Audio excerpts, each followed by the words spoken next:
Good afternoon, everyone.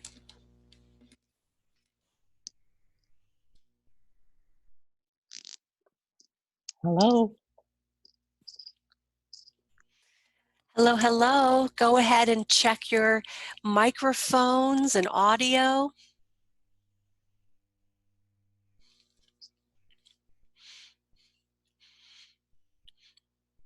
Hello. Hello.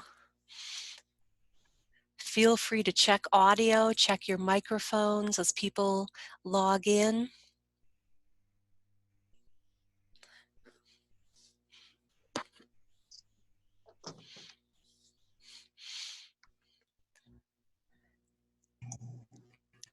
We have more people logging in. Hello, hello.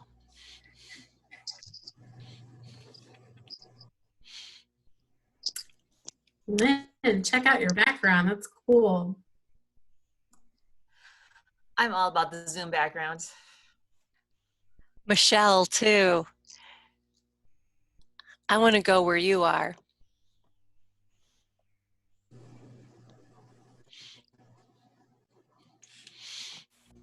I haven't played with Zoom backgrounds yet.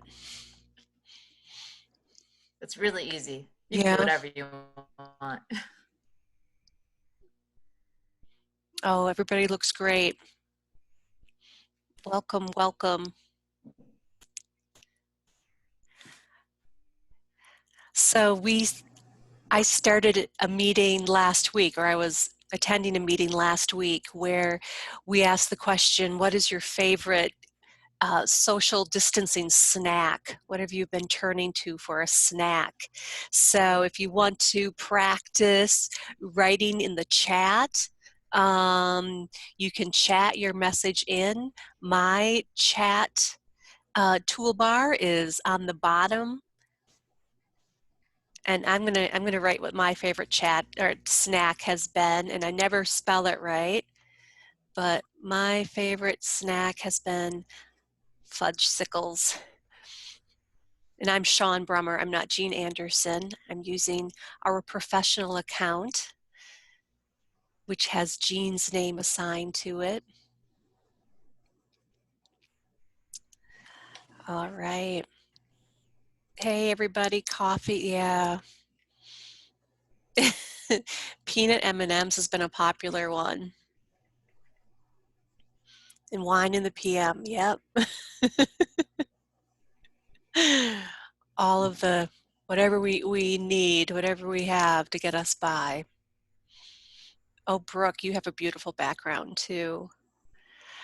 Okay, well, I have a few minutes after 1, so we can start our meeting. Feel free to continue making all of us hungry by listing your favorite social distancing snack food, your favorite quarantine snack in the chat, and we will get started. So good to see everybody. This is the 3rd time that we have had a weekly meeting, and this is our 2nd time using Zoom as a facilitator. I really like this software a lot, so thank you for experimenting and doing the different types of software that allow us to connect virtually. And welcome to week 3. I don't know what week it is anymore of social distancing, but welcome, welcome, welcome. So the topic for today's meeting, and this is just to get us started, we can certainly veer off into other topics if that's what the group wants, is to discuss what are you doing for school-age kids? What are you doing for school-age, tween, and teens during this time of social distancing? I know some of you are doing a lot of programs for younger children and for younger school-age kids, but we've talked a lot about younger kids programming in the last 2 weeks, so we'd like to move forward and talk a little bit more about the older kids, what we're doing for them. So I'm turning it over to whoever wants to start, and knowing that we'll have some awkward silences or times when we're talking over each other, and that's just part of it. Carrie, are you raising your hand? I am. Yay! I have been doing, and these have been really, really popular. I've been doing cooking shows from my house. So cooking is one of my biggest loves, and so I mean, I think it's a good way to connect with the community. And honestly, those have gotten more views than anything else on our YouTube channel. So they seem to be popular. I just posted a new one today. So I've done a scone recipe. I did pizza, and what's the other thing? There's something else. So those are nice because I'm encouraging kids to work with their parents, be safe in the kitchen. So practicing that safety, math skills, science skills, just practical skills for everyday living. So that's one of the things that I've been doing as well. Thank you.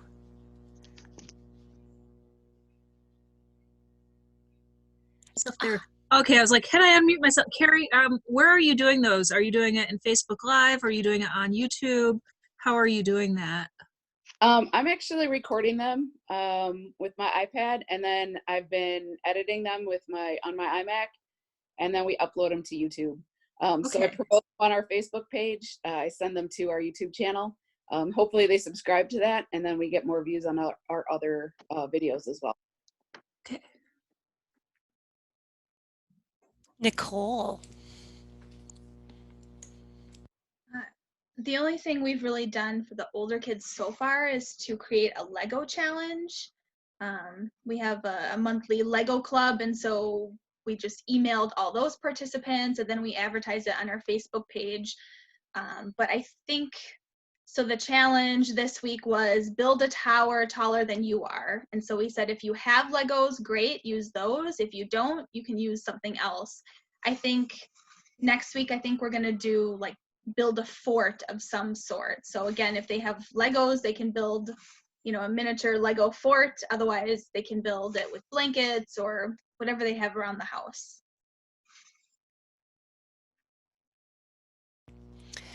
Are you getting photos back from participants? Are you seeing what some of their constructions are? Yeah, we did ask them to post photos on Facebook, and so we've had a few so far. Not a ton. I know our older kids are so busy with schoolwork right now too, so but it's pretty new. We only just started that one.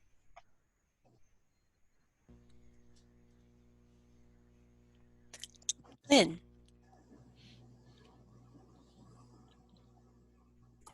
Okay. So, and Sammy's actually been doing more of this, but I think she's having some connectivity issues, so I'm going to speak for her. Can you guys hear me? Okay. We have lots of Thursday programs at the library in person usually, so she's been recreating those on our Facebook page. At Sun Prairie, we have different Facebook pages, so we've been doing, because we have a main Facebook page and we have a youth services Facebook page, which has worked really well for us because we've had that for a long, long time. And on the youth page, we have about 2,000 followers. So that works really well for us. And we've been hosting live events on our Thursdays, just like we host live events in the library on Thursdays, because Thursdays is our early release date in Sun Prairie. So we've just been hosting live events for families, just like we host them at the library.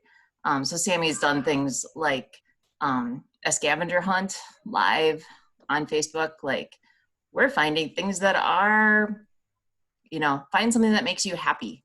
Find something that you collect. Find something that, all sorts of different categories that she had. And then kids would take pictures of their collection and we'd post a collection, things, all sorts of different things. She also did like a live Mad Libs that they were sending in different suggestions for words and things like that. She's got some different creative challenges coming up in the works. I know she's planning to do a Lego challenge as well, because we have monthly Lego programs too, and that seems like an easy, home run kind of thing. And that's just, we're wrapping up our children's book March Madness, which we started obviously in person at the library, and we just continued that online, because we'd already started moving that online last year, where we had it in person and through Google Docs. So we were able to just move that completely online through Google Docs, where we pushed it out to families and they just did all their voting online through Google Docs. And I just moved that online, where I was reading books to the families online. So if, even though they couldn't read the books at home because they had no way to access them, I could read them out loud to the whole family so that they could still vote intelligently, hopefully, potentially. So that's some of the things we've been able to do at Some Prairies so far. Melissa. Okay, I'm the teen librarian at Sun Prairie, so it makes sense for me to follow Lynn up with that. This week, I have online D&D with teens. We'll be doing that tomorrow evening, and as of right now, I've got 16 signed up. We usually require registration for our teen programs anyway, so in my advertising on Facebook and on Instagram and the website, I'm asking them to email me to indicate interest. And we're going to be doing the D&D over Zoom. I know there are other platforms that might work better, Discord or Roll20 or something like that, but we have the Zoom account and I'd really like to see their faces. I miss them. So we're going to try Zoom, and by emailing, I can send the link directly to them as opposed to having to post it somewhere. We'll also be doing an online book club on Saturday with the same concept. They're emailing me to participate. And for our first meeting, we're going to talk about anything that we've read in the last month, not specifically one title. And we'll talk at the meeting, you know, how often we want to meet and how often they want to chat. I also set up a Goodreads account for them to kind of chat online whenever it's convenient. And then I'm hoping to do a craft open studio. So we'll get together on Zoom and everyone will just work on whatever craft they have at home and they want to do, even if it's finger painting with condiments, you know, whatever they have in house, and we'll do it together. So I'm hoping to do that next week, Thursday. Because like the children's programs or the middle grade programs, the teen programs are always Thursdays that follow that. So keeping the times the same, the days the same, but just meeting on the computer. Amanda. So right in the beginning, the local little Stoughton paper asked if we wanted to list an activity or something in the paper. So I was looking through our craft books to try to find stuff that people might have around the house already. And I ran across this one. So it's More Boredom Busters by Caroline Fernandez. I'm guessing there's also just a plain Boredom Busters. This was one of the best of like using everyday household activities. So I did this woven magazine mat. Hush. And I had that in paper. And it's just like, tear out magazine pages, fold them up, tape them on the sides, and weave them. And the finished product looked pretty nice, actually. So if you have access to that book, Boredom Busters, or More Boredom Busters by Fernandez, I recommend that one.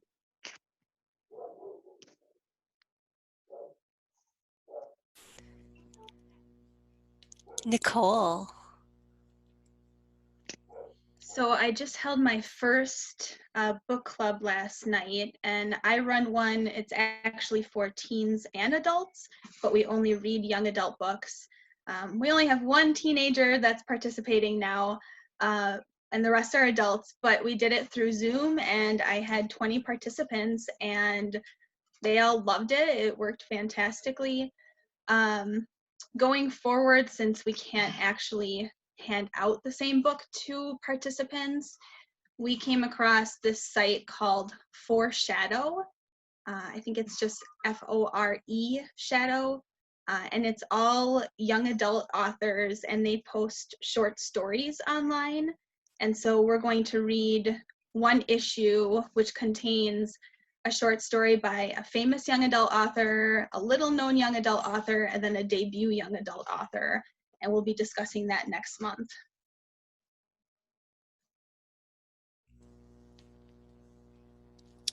I love that idea.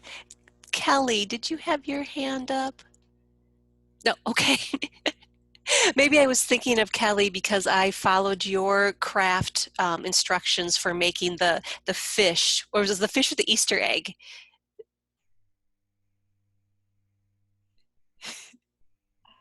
It was a tissue paper Easter egg Easter or egg, that's right. eggs. Yeah. Yeah. But it was my first attempt at a quick video. It was but- sweet. I loved it. Oh, thank you.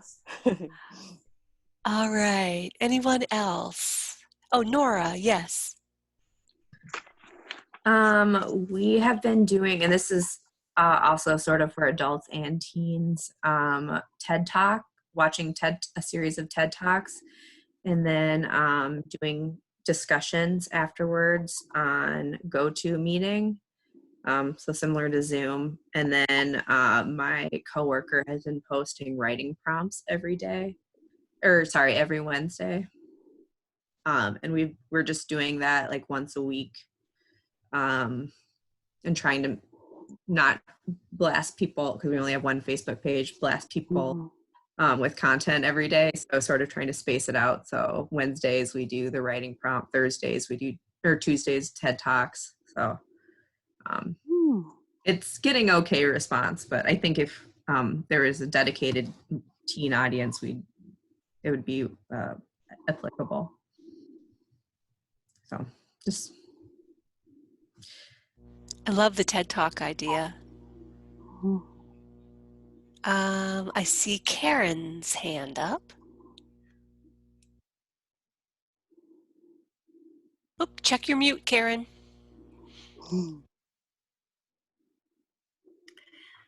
I do mostly programming for the younger children, but Tiffany is doing Saturday craft on either on Facebook Live or on Zoom.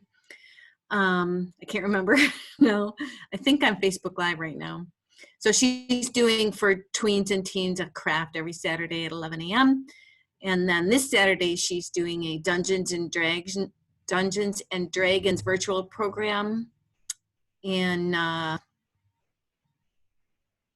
can't remember the program now, but it's mainly for gaming, Decode or something. I can't remember.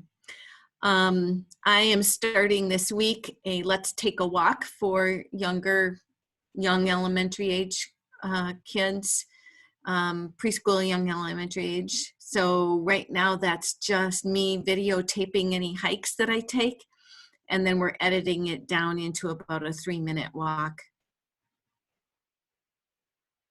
I want to do a construction zone, and we're doing a quarantine for all ages.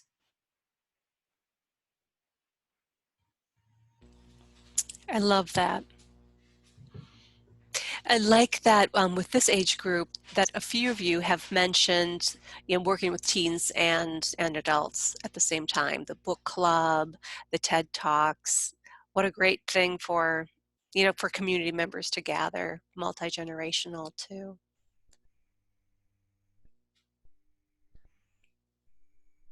Other ideas or questions?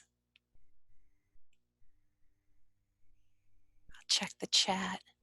I'm not sure how to raise my hand on here. Oh, people have been just waving, Beth, Oh. so.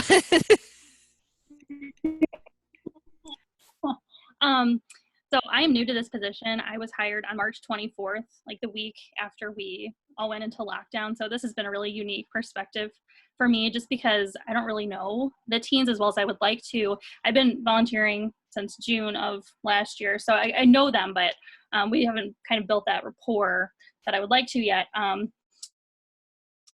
So what we decided I was going to do was every Tuesday during our regular Teen Tuesday time, I've been doing book talks. So it's a lot of reading. I'm reading one book a day right now just to make sure I can suggest books the best way I know how. And I'm finding that I'm getting a lot of more parent and educator commentary back, less teens. But we're kind of hoping as it more people get to know me and what I'm doing, that they will join in. And all of the talks are based on a theme. So the first one was historical fiction with a twist. So we did books that like Enchante about the French Revolution, but there was a magical element, so that kind of thing. And then yesterday, I did books about pirates. So, and next week is books that take place in one day. And luckily, I'm a book hoarder, so I have a lot of this stuff just sitting at home.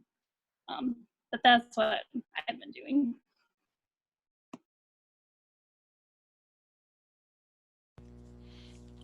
I'd love to see a list of all of your books that the ones that you've done, you've mentioned, but other ones that you're thinking about, feel free to send it on to the Teen Talk list, and we'll all start adding books to our lists, our ever-growing lists. Thank you. Anyone else?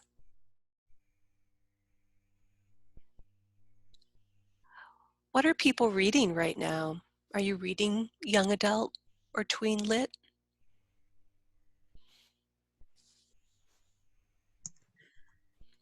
Heather? So I was a victim of subscribing to the Owl Crate for 2 years, and the books continued to pile up. So I've got 3 piles by my rocking chair right now. And so I'm reading Everland, which is a retake on Peter Pan that was put out for YA.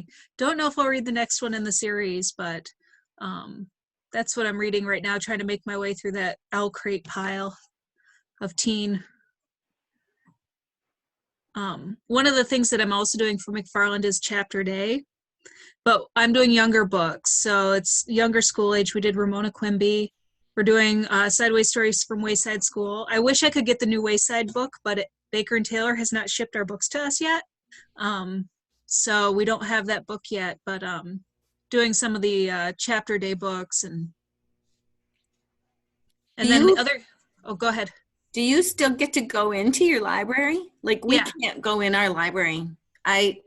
Whatever I have at home is all I have. And I stopped being at the library because of my health and stuff. I haven't been there since early mid-March, and we're not allowed to go in there anymore. Yeah, we've been given security clearance to go into it. Like only 2 of us at a time are in the building, and we're always, 6 feet apart from each other. It is just to get materials. We're not allowed to work in the building. So we can go, I can grab books, bring books back so that I don't have piles of picture books all over my house. But I can pop in there and grab things. And we were checking with Baker and Taylor about our book purchasing because we have a ton of carts that are sitting there, and it's like, do you submit your carts or do you wait? And Baker and Taylor is actually encouraging us to submit them. They are holding orders until it's the shipping and their processing people get back into work, but at least they have the orders and they're ready to go. But we don't get to stick around and do any of the processing really.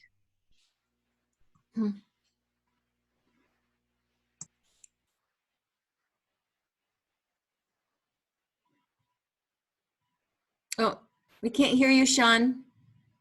Sorry. How are others doing collection development or thinking about collection development right now? Nicole or Lynn, I see your hand up, and Nicole, you were holding up a book. So let's go to Lynn, and then Nicole, you can write your book in the chat, please. Linda, we're working on collection development, but by city order, we're not allowed to submit orders, even if they're being held by Ingram or Baker and Taylor. We are not allowed to submit carts even for holding. That's just by, because we're going to need to cut our collection budget significantly because we are pumping so much money into our digital collections. So we're not submitting any carts for quite some time. It's on a hold right now. So that's just the way it is. But we're still putting together carts, putting together orders, but not submitting anything until we have a better handle, until we know how long we're going to be closed. Because if this goes on longer than expected, we'll put even more money into digital products. And we don't want to put the cart before the horse. Excellent point.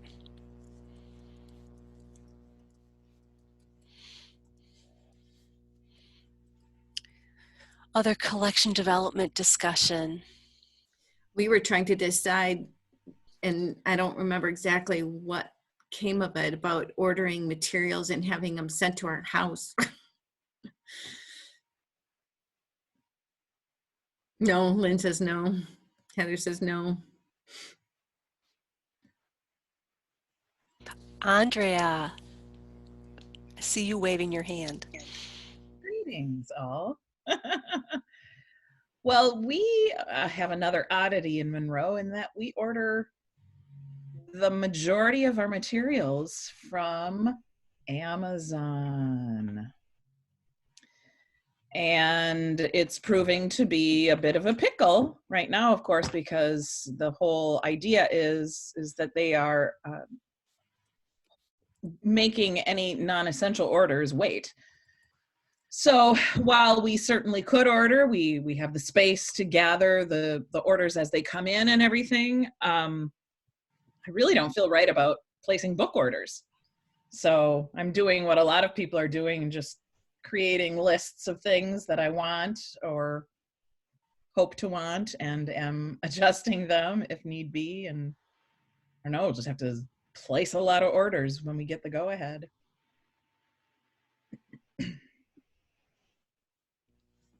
At Macmillan, we're considering starting to place orders.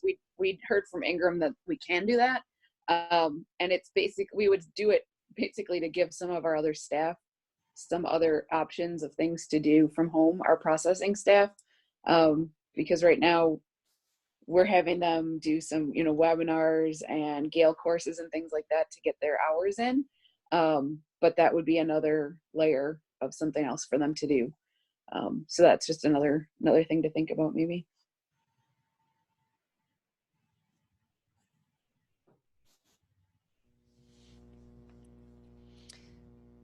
So how are you connecting with other people in the library, with your colleagues? Some of you have a larger group of colleagues and others have smaller groups, but are you able to connect with each other? We're having 1 or 2 meetings a week through Zoom, but just the department head staff. We have, McFarland we all have installed Slack onto our computers, and that's how we are all communicating with each other right now, is through Slack every day. And we did have a Zoom meeting the other day as well, but that's how we're keeping in touch with each other. That's what we're doing too. And it's kind of fun. Deb and I send pictures of our cats to each other. And there were others who were jumping into the topic. Carrie, Kip, did you have Nora? Yeah, we're using WhatsApp, but it's kind of turned into we're talking all the time now on a chat. It's like a messaging service that's through an app. It's pretty slick, but now we just talk all the time instead of having meetings. So it works well, but maybe a little bit too well. I have WhatsApp with Tiffany, my youth services teen librarian.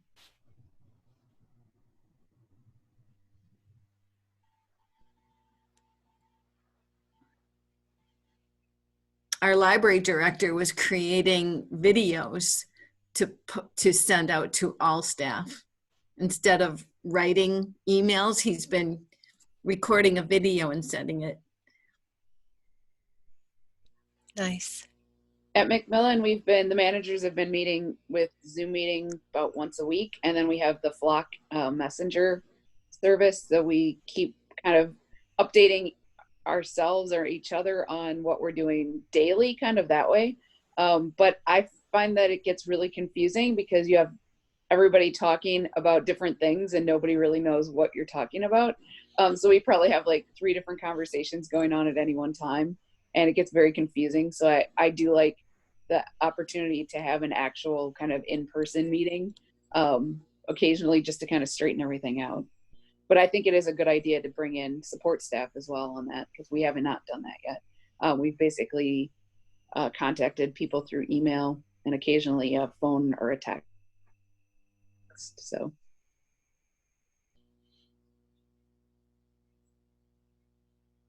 What I like about Slack is that we're able to make different channels. And so we have one channel that is, for the consultants. One channel is called Distractions, which is pictures of our cats.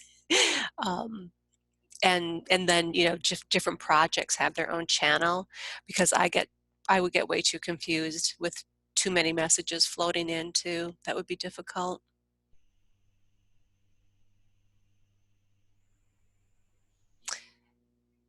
Another topic that came up in last week's meeting. Oh, hi, Karen. I see your hand up. I was just saying it's good for me to hear some of these communication methods, because we haven't had very much except for the short Zoom meetings. But now with summer coming up, I have different committees working on different parts of all of that. And I haven't planned yet what communication method to use. So hearing about favorites is great.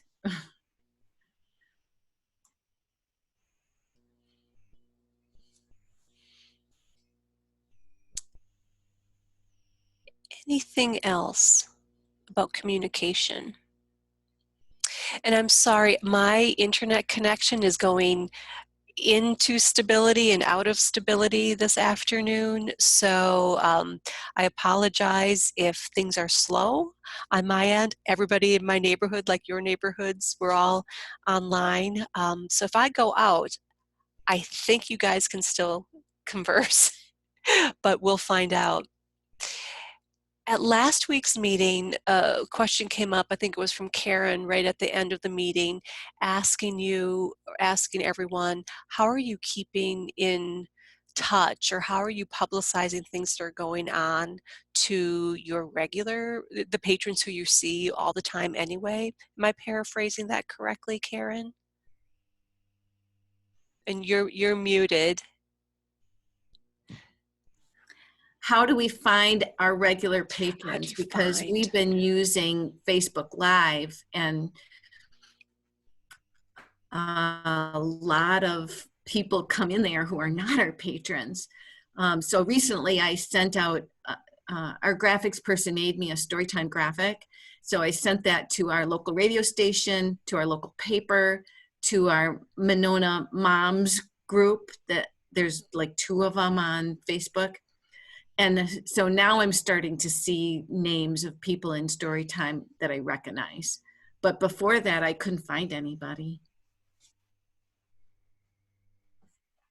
Karen, were you active on Facebook before this? Just posts, never. Yeah, I mean, that's part of it, is that if you weren't active on Facebook before this, if you didn't have an active youth presence before this, I think it's tough for you to expect people to find you right away, so it's going to take them some time, and you've got to get into those community groups and post as your page. You can join community groups as your page, as the Monona Public Library. Not sure I know how to do that. You can join the Monona Moms group. You can join the Monona neighborhood or whatever, you can join as your library page and post about your story times. And that's the way to get the word out on Facebook, not from your personal. You need to post as the library page. So I tried to join those groups first. Yeah, I tried figuring that out, and I couldn't figure out how to do it as Monona Library. It keeps coming up as Karen Reads. Well, there's a little switcher you need to use. You might need to have someone else in your library, another staff member help you. I know I watched the recording of the last session, and you felt like you couldn't ask some of the other staff members for help. I think you need to. You need to ask Tiffany for help on that. She can help manage the Facebook page in this way. She can join those other groups for you, and help you learn how to switch so that you can post in those other neighborhood groups. Thank you.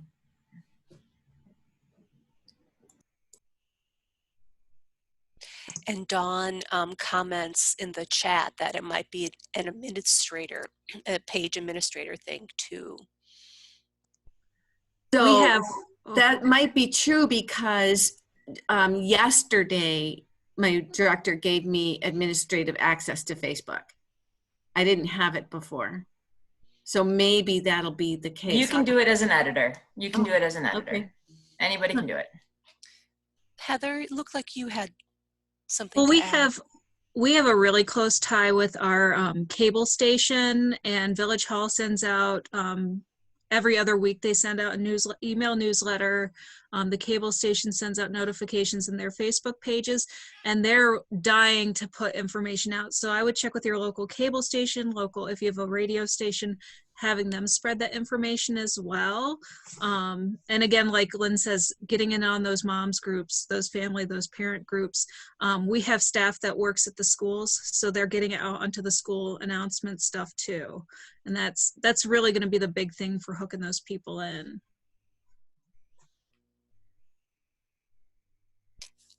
Amanda. I emailed all my 4K teachers that I do outreach to and asked them to share the link to our website and our Facebook page for the story times with the families that they're still in contact with. So that might have helped too.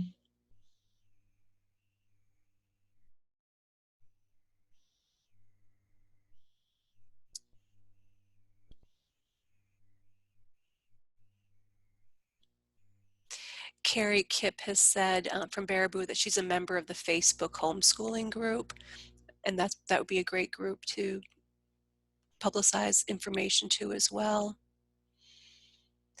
Let's see.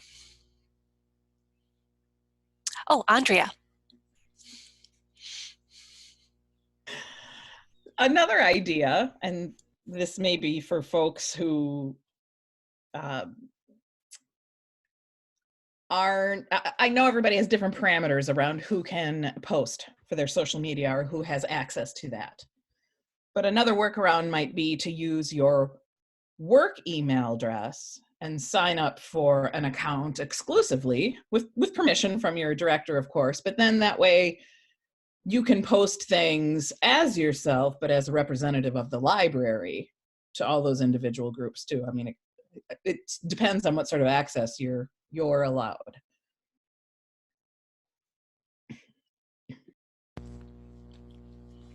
Excellent point. Do you mean a Facebook group that's just for children's services? Is that what you mean?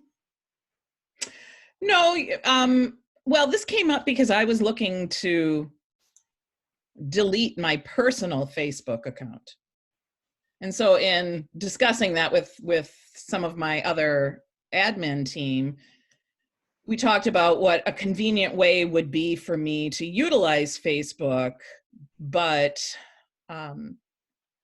not have it tied to my personal account, but also without being an administrator of the account.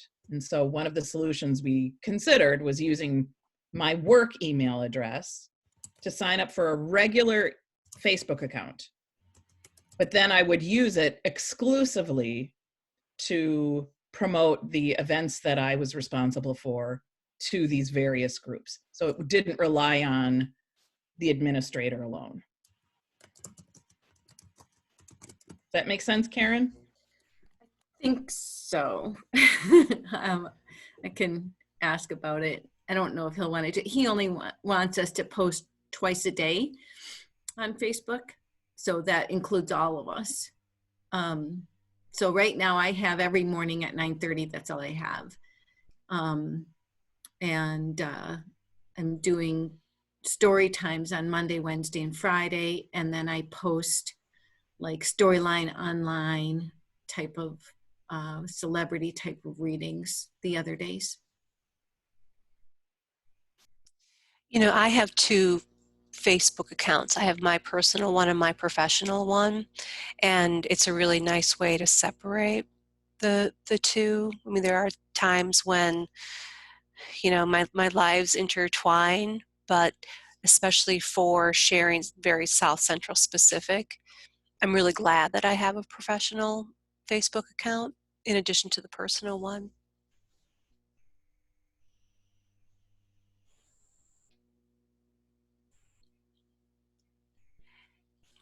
What else is on people's minds? What other questions do you have for each other, or discussion topics you'd like to bring up?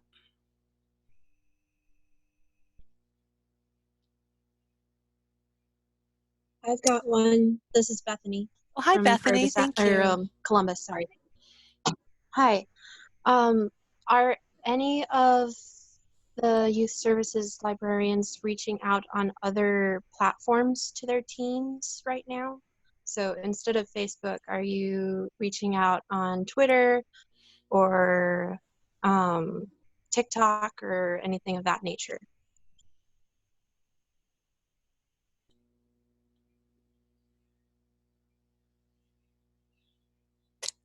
I see Andrea's hand up. Monroe uses Facebook and Instagram exclusively. And but it's something we talk about a lot, because that was the struggle for me when I was in school libraries too. Is as soon as one of the social media platforms becomes inhabited by us, the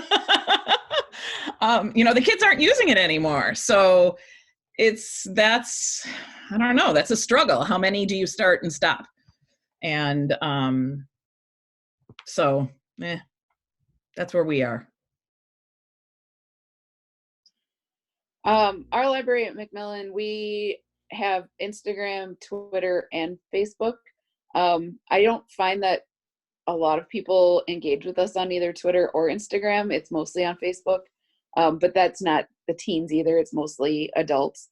But we also use Hootsuite to post all of our posts, so we can post onto all three of those platforms at one time.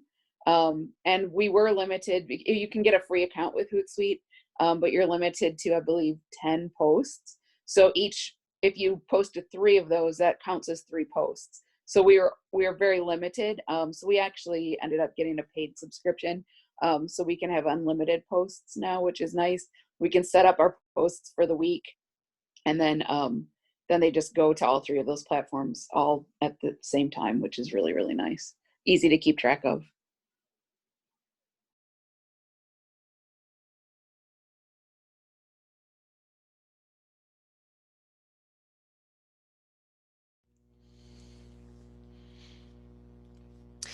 Are you hearing from any parents of kids who are now in their virtual classrooms?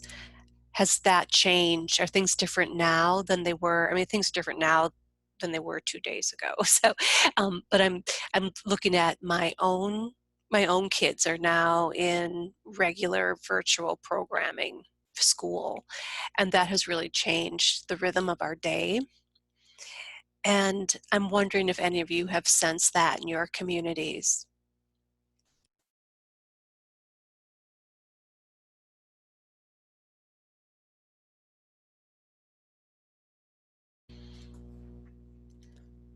Hey, Lynn.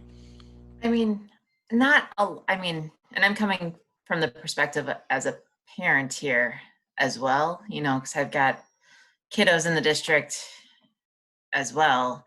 I feel like we're still trying to get into a rhythm of anything in my house. It's just a mess. So I haven't really gotten a sense of anything from parents yet, and partly because I don't think anyone is in any kind of rhythm yet, and I don't know that we're ever going to be.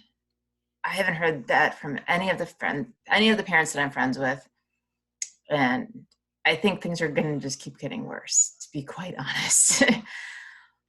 That's just reality. Because I just think that's reality. I think no matter how much we try to establish some sort of schedule and rhythm, I think it's just hard. It's so hard. It's really hard. I was hoping somebody here would have a magic solution. Jody, I saw your hand up. Jody, Andrea. Oh, and Jody, you're muted. Oh, thank you. Thank you. I have to say, because before I became a librarian for 15 years, I was a homeschooler for 15 years.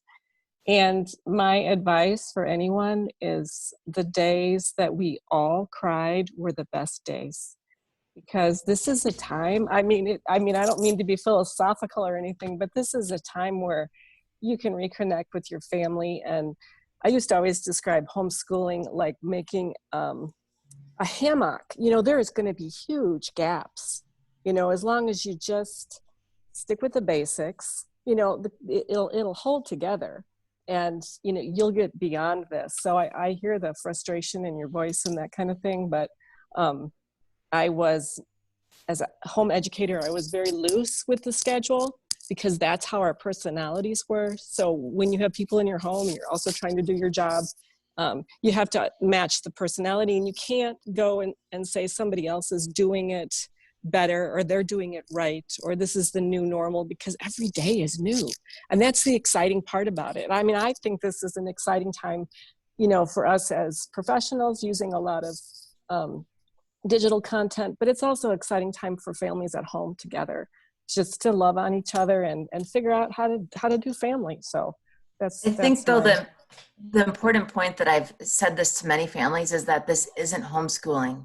This is not by choice. It's crisis schooling. This is, you know, all of a sudden everyone is doing distance learning, not by choice. So it's quite different from homeschooling, you know, especially when there's a lot of parents that are working full time. There's a lot of parents that are single parents. There's just it's quite different than homeschooling, you know, and I understand the comparisons, but it's just different. Well, only on one other note is most days I didn't want to homeschool either. I mean, I had committed to it, but I felt I did it poorly. And I felt I was doing it wrong. Even up until now, they're all adults. And it's a funny joke, you know, that says, I don't understand that because I was homeschooled. I mean, it's like, we're doing it wrong. I think we're all doing it wrong, but we have to embrace the fact that I don't want to do this, but I'm going to do it. And, you know, that's just my 2 cents on the whole scheme of things. So I sent an email that a storyteller friend is friends with a principal in Arizona, and he wrote this wonderful letter to the parents of his school district telling them just what I can't remember who it was, Lynn said, this is not homeschooling, it is crisis schooling, and it's really hard for people who haven't got a clue what to do or when to do it or how to do it. And he said, honor the grief process, because that's what we're going through. He said that the children are grieving right now.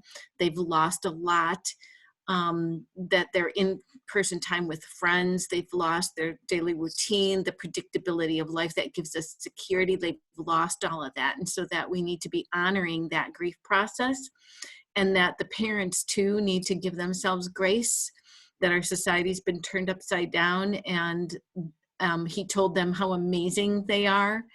It was a really beautiful long letter, and I sent it to my daughter, and she sent it on to her other moms. And I just got an email from her seconds ago saying that I encouraged a lot of the mamas, because they need to know that they are okay, and that they are amazing, and that they are doing a good job, and not be stressed out. Like you said, Jody, there's a lot of crying, whether you're homeschooling or crisis schooling, and they need to know that they're doing okay. One of the things that my daughter is doing is, because she knows that if she didn't have a schedule, she would do nothing. So she creates a schedule each morning. She doesn't create like, oh, every Monday we're going to do this, every Tuesday we're going to do that. No, every day is a new hour, a new day, and she creates a schedule for that day. Andrea, I saw you've been waiting in the background. I just am, you know, thinking about the kinds of conversations I've been having with the rest of our admin team that we really don't know. We aren't going to know. We don't even know how much advance notice are we even going to know once we can reopen? You know, so I think meeting in this way that we are, and the more concrete kinds of ideas we can share, is going to be the piece that allows us to knit something together that works for our library. So that, you know, for example, we were doing this one Facebook or Instagram type of post, and you know, we're running out. We don't have anything left to do to make those posts anymore. We don't have the content, the pictures, whatever, because we don't have access to the library. But upon hearing some of the things you guys are doing, you know I have things I can take back. And I just kind of feel like that's the only way we can approach this, is just to be having these discussions, talking about the variety of tools we're using and the way we're using them. And we've all kind of got to hit on the things that are going to work for us, or what the next thing is that we could try.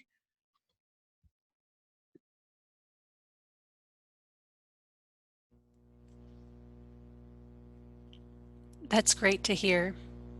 That's what my hope has been over the last week or so, like thinking, you know, that I want us to be able to connect and check in on each other emotionally, which I think we do in every one of these meetings, as well as get ideas from each other and let each other know that we're doing fine. I just wanted to comment on a chat comment from Jess. She asked if we feel like we're contributing to the noise. And I do. I feel like that a lot. And I've tried to convey this to my colleagues, because they, especially my director, and I understand where he's coming from. He wants us to be out there. He wants us to be visible to the community. He wants them to know that we're still working for them. But I think sometimes it gets to be so much. We're throwing so many things at them, and we post 4 times a day on our platforms. And, you know, there's so much information. And I know from, like, my sister is home with her 2 kids, and she's trying to work, and she's got a 3-year-old and a 10-year-old. And the 10-year-old's fine. The 3-year-old is, you know, very needy. And, you know, she appreciates a few things. I'll throw her a bone once in a while, you know, try this, try that. But, you know, it's too overwhelming, I think, to just, and it's nice to have those options, but I think we don't have to continually create and create and create. I think sometimes we just have to coast for a minute and let it get absorbed, and then try again, you know? Yeah, I think putting continuous posts out there is just, it's too much. I think though that, like, the programming wise, like, I do about 2 programs a day, and I get people who, I know that people don't watch it right at live time, but it gives them a little bit of sense of normalcy. I actually wasn't going to do, I didn't know, when we first started this, it was going to be 2 weeks off and we'd be back in the library, which is not the case now. But I was like, I don't know if I'm going to do virtual story time. We'll just take these 2 weeks to get stuff set, until the emails started coming in asking for stuff to go on. But I think, yeah, inundating people with posts about just, like, I don't even do craft. I used to, like, post crafts on there for people to do at home. I'm like, I'm not even going to do that, because I don't want their feed filled with crafts. Right now I'm debating on if I had all this stuff to do a doctor story time at the end of the month, which was, like, planned for in the building. And now I don't know if I even want to do that, because I personally don't want to face talking about healthcare stuff right now. And I know that's something we probably should be talking about, but we get so much of it in the news that I think people are overwhelmed with it. So I'm doing silly and stupid things instead. We need that. Christina, I see you. Christy.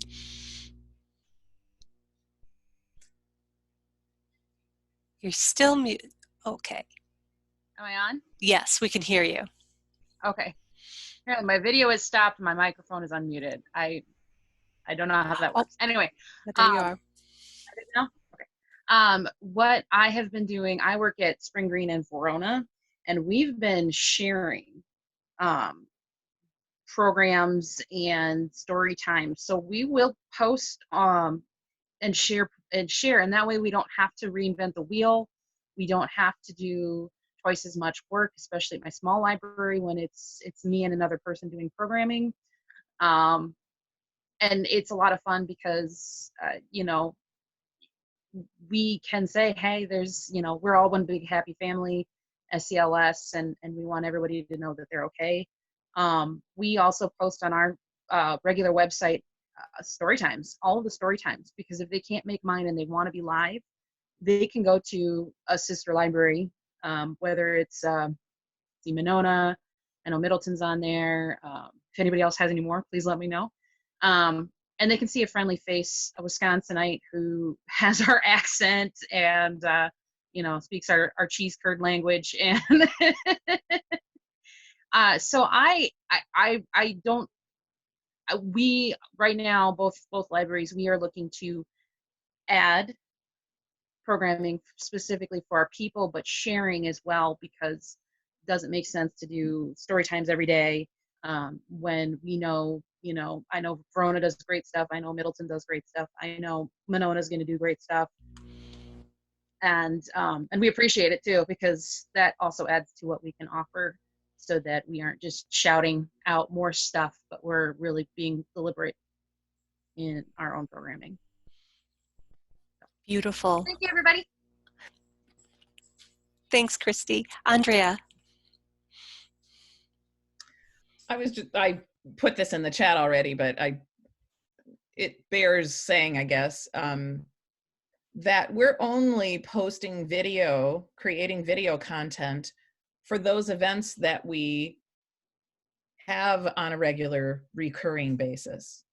So there aren't multiple story times. There's story time on Monday and Tuesdays at 10, because that's when we do story time. And we're not posting anything else at any other times. Ours are also not live. We're recording, so that allows us to do that. But the idea was that that's a schedule that people can continue to rely on. Story time is always at 10. They know we'll put something up then, for example. I actually lessened our schedule because we had story time. I had 2 story times a day, 4 times a week, and it just was not going to work that way. So we do Monday and Wednesday, and we do a morning on Monday and a PJ on Wednesday, and we do a baby bounce on Tuesday. So I guess I do three days, but not posting as the regular times. But we have it all on the Facebook page and the website as to what's going on. We have a craft time on Friday, and try to make regular stuff going on so that they know the new regular.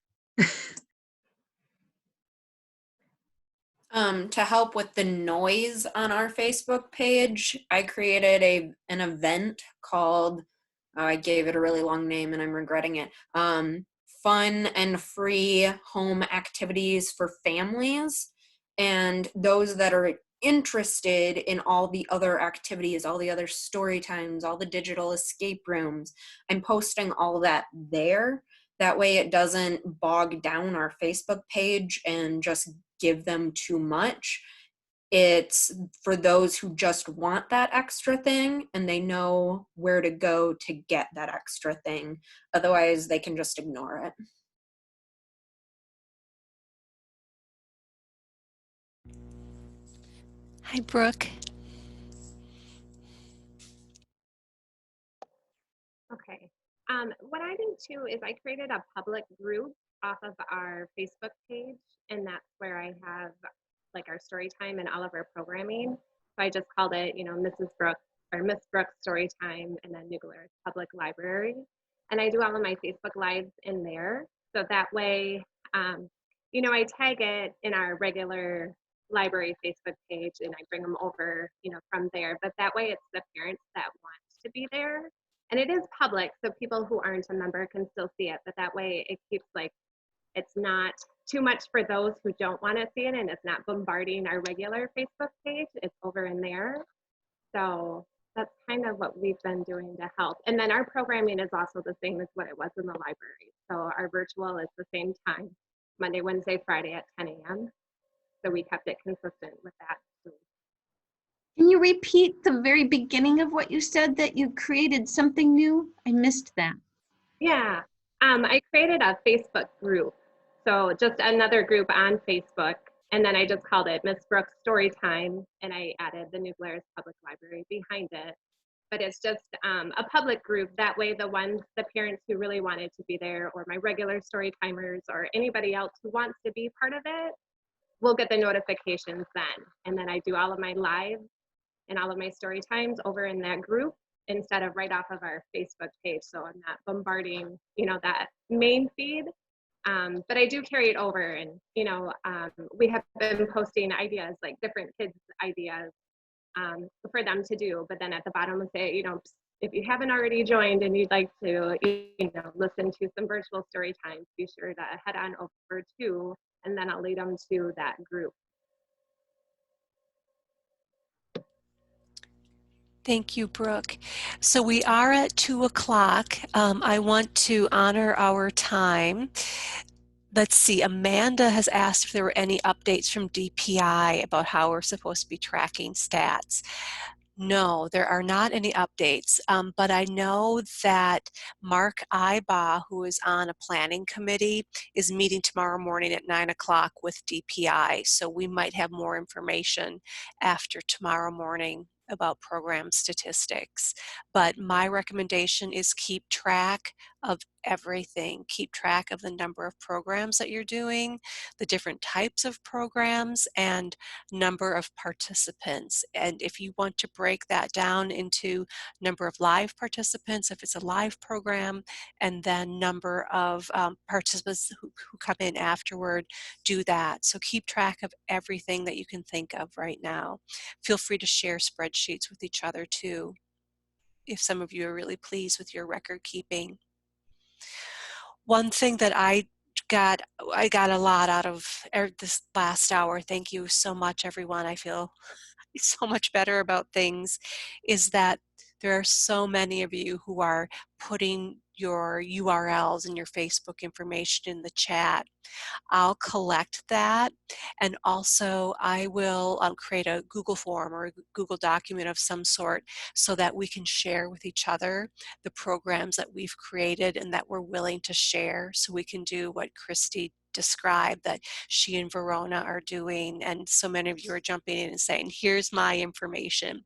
So I'll gather that and put that into one place too, and it will be a dynamic document so that we can get others to share as well. Okay, any last words? Lynn, yes.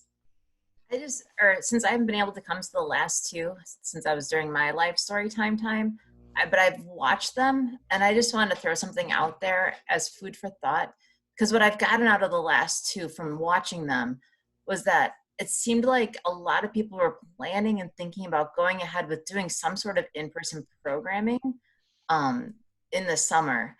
At my library, we are likely canceling all in-person programming because we don't feel that it is safe to move forward with any type of in-person programming. I just wanted to throw that out there as food for thought for people, because no matter what the orders are from the state, we can't feel good about having 20 or 30 people in a room, like when we don't know what's happening with this virus. Even if it's only that small of an amount. And even outside, that it doesn't matter that you're outside. If you're close to one another, you're still breathing and talking to one another. I really wanted to put that out there to people, because that's not the gist I was getting from watching the last two sessions. And for those of you that know me, you know that I am very dedicated to my homegrown summer library program. It's near and dear to my heart, as some of you, especially some of you that have worked for me, know that it's like really, really hard for me to let that go. And I am letting it go this summer. We are not doing it, which it makes me cry. Yeah. But we are for real not doing it, because it is more important to me that my community stays healthy and that we don't contribute to the spread of this virus. And having people bring paper booklets in and out of my library and to my desk isn't worth it. It's not worth it. I can legitimately say, you know what, we're doing something totally different this summer. I don't care what we do. It might be completely online. Just go read. Just whatever you do is fine. And next summer we'll come back to it. And that's fine. It is what it is. So I just wanted to throw my 2 cents out there since I haven't been able to for the last 2 meetings. Because I feel pretty strongly about this. I see Nora and Amanda are raising their hands and nodding their heads, and everybody others too. But I want to thank you, Lynn. Nora and then Amanda, did you have anything to add? Yeah, we have started to talk about that, and I would like to. I've been trying to figure out other ideas about I'd spent my entire summer budget for performers and had those all planned out. So I was wondering what other people are doing or the responses that we've been getting since we have probably a lot of the same people booked.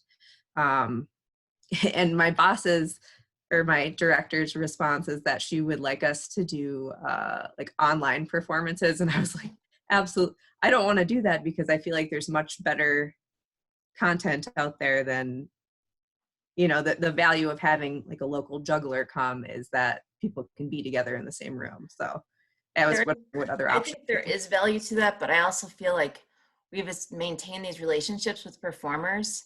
And if we want to be good community partners with our performers and value what they add to our community, we have to go forward with their contracts. And maybe we can negotiate with some of them for a somewhat reduced price. Okay. But they're counting on this for their income. We've already budgeted for it. How can we take away their entire income for a season? I personally feel that that's not a viable solution. What's not a viable solution? It, like just nullifying their contracts. Oh yes. You know? No, I mean, like, is anyone working on rescheduling, or is that not been enough? I feel like that's dicey because all we've heard is that it's going to come back again in the fall, you know, and why schedule something and then have it just have to be, you know, like, so in my opinion, I feel we're working potentially on doing some live streaming events. Okay. You know, I'm going to talk to my performers about doing some live streaming events for their fee because why not? Me too. We're paying them anyway, so let's pay them to do something. You know? Right. Nicole. So I emailed my performers, and some of them I'm a little iffy about. I have Zoozort scheduled who brings live animals, and I'm not quite sure what they would do. But Hillbilly Silly Science, they seem pretty excited. They want to do, they want to record a special performance just for us and say that they could even do some like bigger experiments, do some outdoor things, and they would do it as a show just for our community and give us a special link that we would only promote to our own patrons. So that's the best idea that I've heard so far. And they, like I said, they seem pretty excited about doing that and claim that they could even make it bigger and grander than they would if it were live in person. Karen. I agree that I don't want to pull the money that I've already promised to performers, that somehow they're going to get it. And so looking at live streaming or something like that. And then the other thing we are planning to do that we just talked about today at noon was to ask for some more money from the friends. And instead of asking for any kind of incentives, we're going to buy gift certificates. We're thinking about purchasing gift certificates from area businesses that normally give us stuff, that we will purchase stuff from them. I don't know how we're going to get it to the kids since our program is going to be all online, but we're thinking of helping our local restaurants and grocery stores by spending money there. And Christy brought that up last time too, and we Oh, talked about that. Nope, I think that as the weeks move forward, that we really are going to need to continually discuss the summer library program because everything is changing, and we're evolving faster than we've ever had to evolve as people, and so are the organizations that we work in. And a week from now, we all might have some more ideas about what it will take to completely change the program this summer.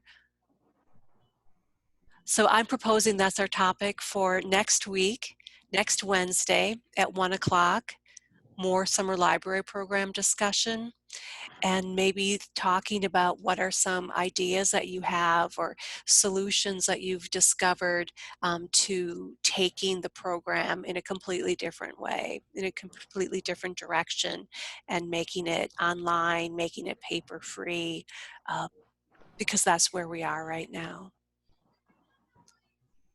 Okay, any last words from anyone?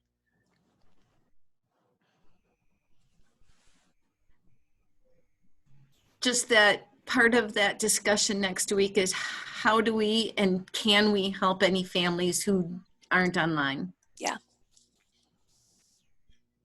So let's think about that. If we can definitely talk about that. Okay, everybody, thank you so much. We've recorded this. Thanks for all of your help and your grace and your presence today. And I really look forward to seeing you all again next week. Bye.